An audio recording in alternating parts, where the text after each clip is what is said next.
Well, the grapes, it's that time of year. I think 2 days ago was the first day of fall. And late summer, early fall, we get these grapes, and they're just falling off of the vine now, so they're like perfectly ripe. You know, at least these ones that are right here, depending on where they're at in the sun. Some of them have already gotten ripe and fallen off. Some of them are just perfect now. And then some of them in some certain areas usually will stay on the vine. You'll see some, like I think maybe even in October. But it's like late September now, so maybe mid-October even.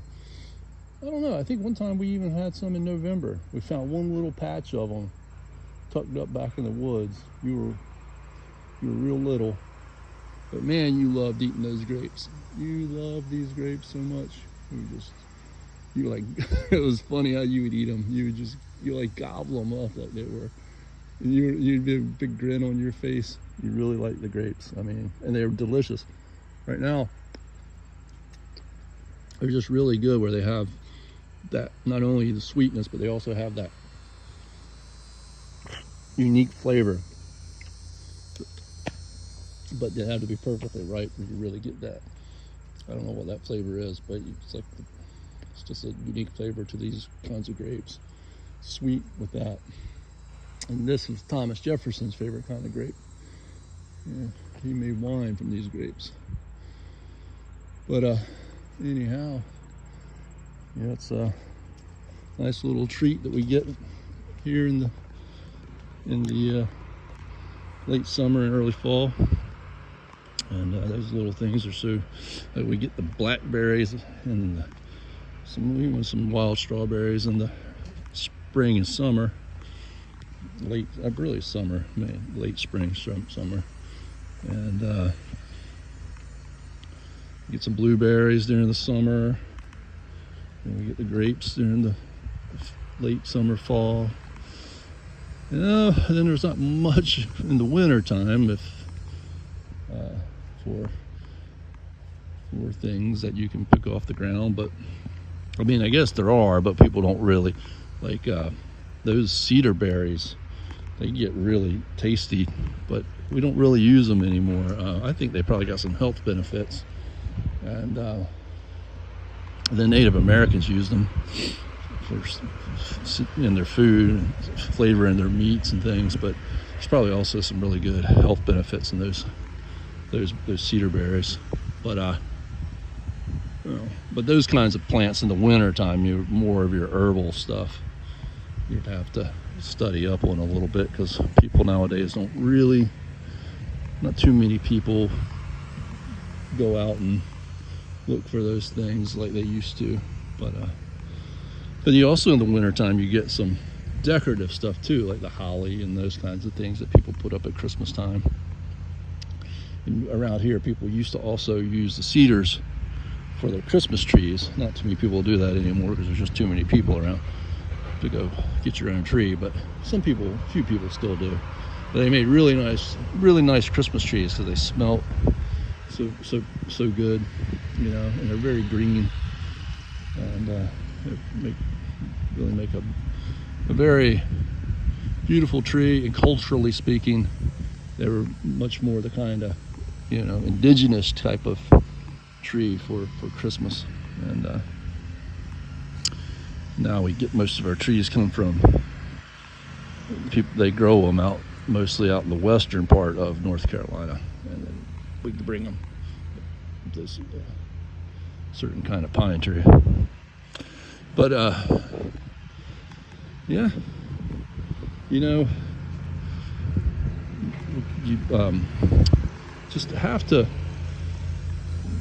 well, obviously learn how to just appreciate every day. And this difference between being able to look at things and be grateful for the opportunity to meet, you know, the grateful nature helps us get back to being grateful, I guess is kind of the point. Is that when we're dealing with all the societal issues and life issues, and then we come back to something like nature, not just nature, but other things too. And we can say, you know, it's just a miracle that we get to experience these things.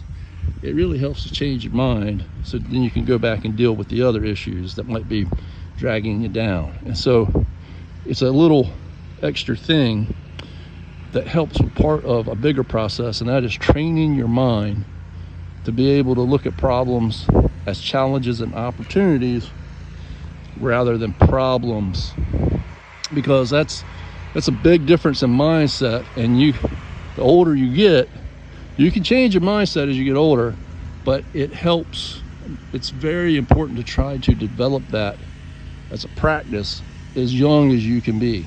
And and I believe that having a appreciation for God or a higher sense of being,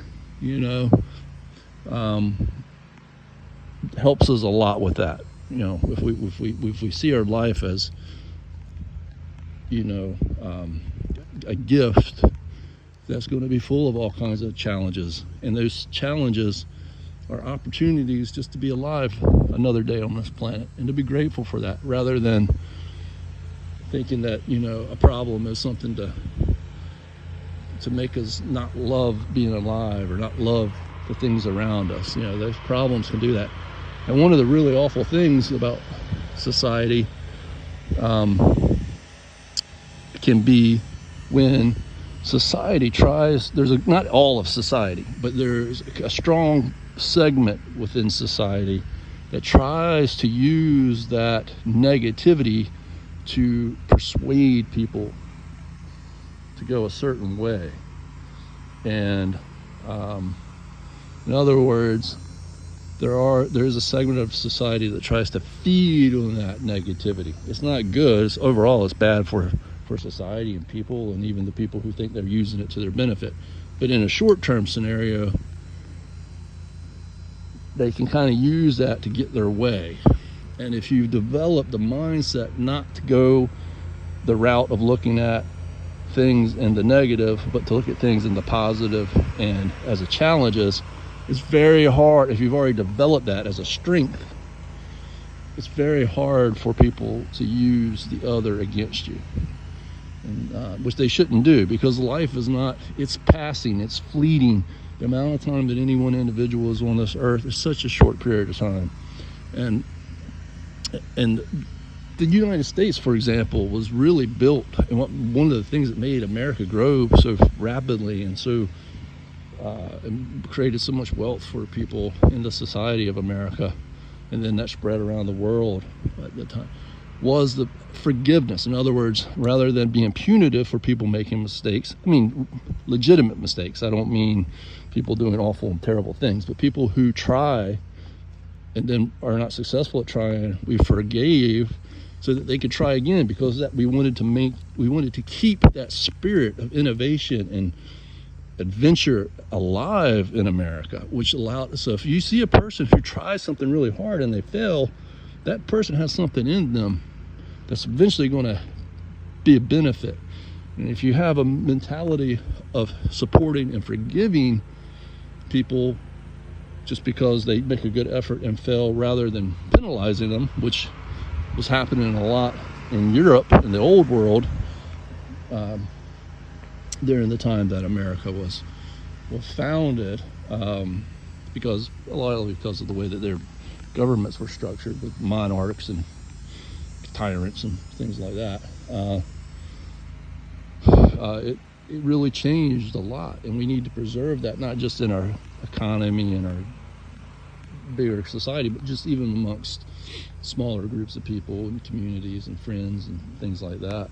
And but part of helping to build your mindset and your strength against that is the part of society that wants to make you feel bad if you have a bad day or you fail at something or something goes wrong, is to develop this idea of gratitude for just being alive, and understanding that when you're making good efforts and you have good intentions, that you know in your heart you're going in the right way. And nature can do a lot, and appreciating those little things like those grapes and whatever else you might see, or seeing a friend or whatever, and I also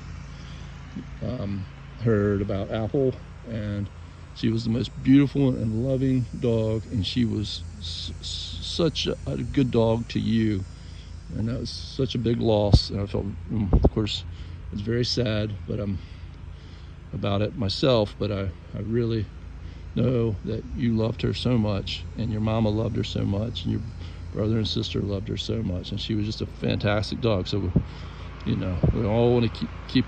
We'll always remember Apple, and I have pictures, lots of pictures of Apple too. So we'll always be able to share those with you. And you know, we love our dog, and those dogs and like that, they show us they're like nature.